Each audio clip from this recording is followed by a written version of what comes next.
विधान परिषदेत उपमुख्यमंत्री एकनाथ शिंदे यांनी महाविकास आघाडीच्या काळातील सिद्धिविनायक मंदिराच्या व्यवस्थापनावर अनियमिततेचे आरोप केले होते। याच पार्श्वभूमीवर आता मनसे नेते यशवंत किल्लेदार यांनी आज प्रतिक्रिया देत शिंदे यांच्यावर प्रश्नचिन्ह उपस्थित केलं। 3.5 वर्षांपूर्वी मंदिराच्या प्रशासकीय कारभार आणि देणगीच्या विनियोगाबाबत न्याय आणि विधी विभागाकडे लेखी तक्रार केली होती। त्यावेळी सदा सरवणकर यांनी देखील हा मुद्दा सभागृहात उपस्थित केला होता आणि देवेंद्र फडणवीस यांनी एका महिन्यात चौकशीचं आश्वासन दिलं होतं। मात्र आजपर्यंत कोणतीही कारवाई झाली नसल्याचा दावा त्यांनी केलेला आहे। तसंच मंदिराच्या सुशोभीकरणासाठी मंजूर करण्यात आलेल्या 500 कोटी रुपयांच्या निधीवरही त्यांनी प्रश्नचिन्ह उपस्थित करत या प्रकरणाचीही चौकशी करण्याची मागणी केली। सरकारनं आधी कारवाई का केली नाही याचं उत्तर द्यावं अशी मागणीही यशवंत किल्लेदार यांनी केली।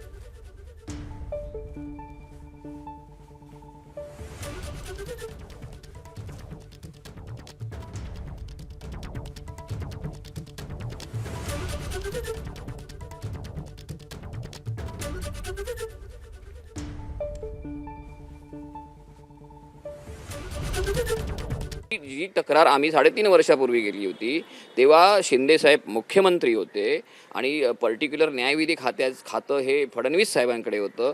त्यांनी विधिमंडळामध्ये ऑन रेकॉर्ड शब्द देऊन त्याची चौकशी केली नाही किंवा दोष आढळल्यास कारवाई करू म्हटलं होतं, कारवाई केली नाही।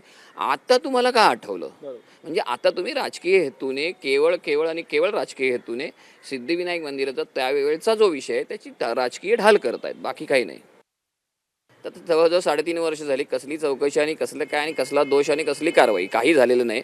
मग आता हा प्रश्न उचलण्याचं कारण काय?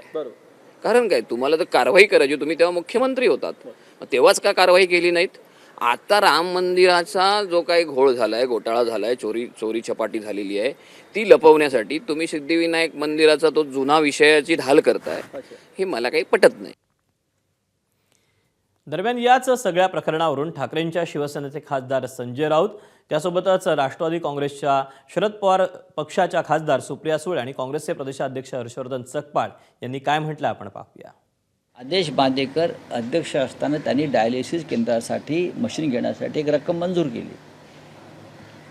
त्यानंतर सत्ता बदलल्यावर जेव्हा ते कार्यकर्ते नव्या अध्यक्षांना भेटायला गेले तेव्हा त्यांनी ते डायलिसिस केंद्रचा निधी रद्द केला।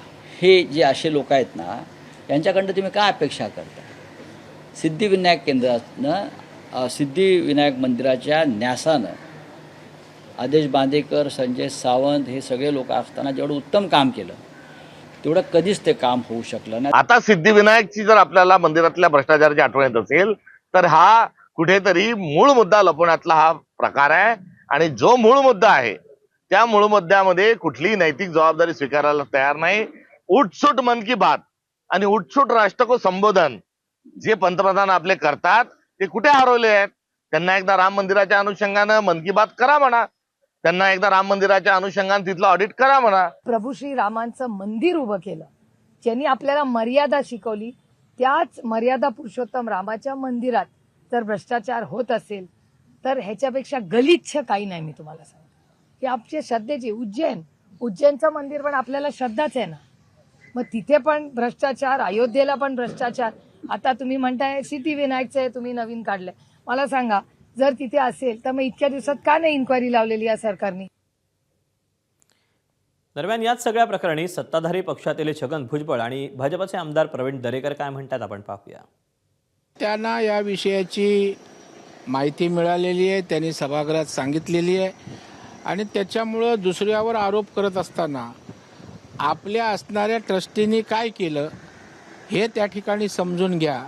आणि एक बोट दुसऱ्याकडे दाखवत असताना 4 बोटं आपल्याकडे आहेत याचं भान आणि जाणीव असावी, अशा प्रकारचा टोला शिंदे साहेबांनी त्या ठिकाणी मारलेला आहे। सिद्धिविनायकाच्या दानचोरीवरनं आता पुन्हा राजकारण सुरू झालंय। आदेश बांदेकर यांचं म्हणणं आहे की असे काही पुरावेच नाही किंवा असं काही घडलंच नाहीये। असं ठीक आहे, एका ठिकाणी झालं की आपण सगळ्या मंदिरांवर संशय घेतो, ते काय योग्य आहे असं मला काही वाटत नाही। एका ठिकाणी झालं म्हणजे सगळीकडे तेच होतं असं समजण्याचं काही कारण नाही आणि असं काही होत असेल तर त्याचे पुरावे आले पाहिजे।